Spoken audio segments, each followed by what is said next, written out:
دا یو ورور ډېر خوندور سوال کړی دی وی بعض خلک وی د پلاني دی الله د هغه د قبر خاورې دې مو الله وبخي وی که نه الله دې پلانې د خاورو سره وبخي دا دعا وی جایزه ده که نه ګوره د بعض وروڼو زه چې هم د یو نیم سړي د سوال نه پته لګي چې دی د ښه پوهه خاوند دی سوال یې پته لګي خوندور سوال یې سړی جواب ورکړي مزه کوي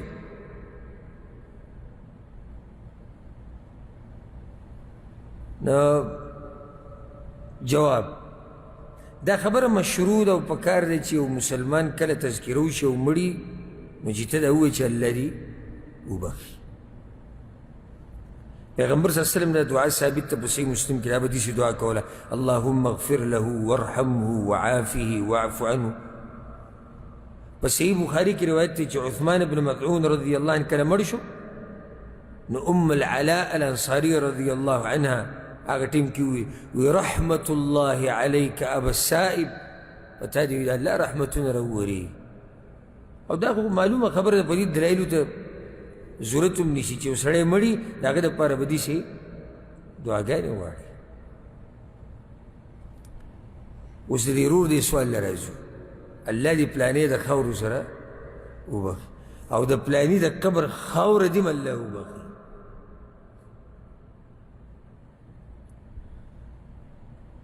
کله چې د انسان مړ شي او خاورو کې کېږدي نو څه شي خاوره شي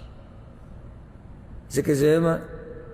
دا جوابونه ورکول او د فتوې ورکول د هر چا کار نه دی اوس دا سوال چې ته د کورني مفتي نه وکړې یا د هغه مولوي صاحب نه چې هغه په فتوو کې تجربه نه وي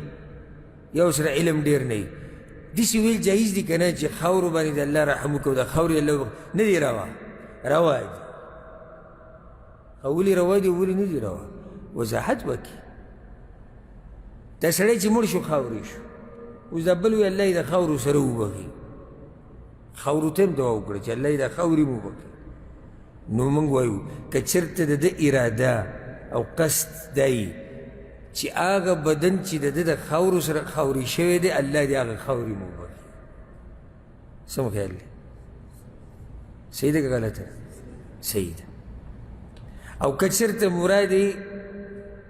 دغه خاورې د کومه کې چې ښخ شوی دی بیا صحیح ده خاورو ته سره دعا کوي چې الله دې خاورې وبخي ولې هغوی بخانې ته ضرورت خو نه لري بیا هم زه دا ویم موږ خو د قصد خبره وکړه که یو سړی وایي زما قصد دا و زما اراده دا وایي چې زه وایم دا سړی چې کوم خاورې شوی دی څومره په خاورو کې دی الله دې ورسره هغه خاوره م وبخي نو صحیح ده جایز دی هېڅ خبره نه ده خو بیا هم دا داسې ټکی دی چې اشتباه پکې راځي نو د دې نه ښکلې خبره دی چې سړی وایي الله دې پلانې وبخي اوس که هغه پلانې بدني روغ پروت دی هم ستا دعا د هغه په حق کې وشوه او که خاورې شوی دی هم ستا دعا د هغه په حق کې هغه وشوه نو د جاخۍ نه څه شوې د جاخۍ نه خلاص شوې